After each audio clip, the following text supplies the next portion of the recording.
Welcome back to another technical deep dive here in the debug zone. Today we're tackling a big question and breaking it down with insights from other users. Hopefully this clears up some misconceptions and helps you get the answer you need. So buckle up, stay a little curious, and let's jump right in.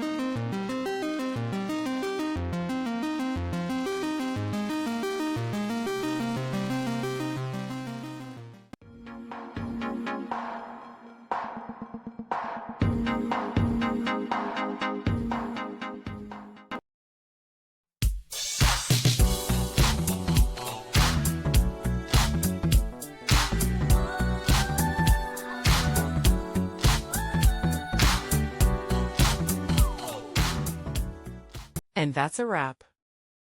I hope you found the answer you were looking for. If you did, take a second to hit that subscribe button. It really helps out. And let me know in the comments which solution worked best for you. See you next time in the debug zone.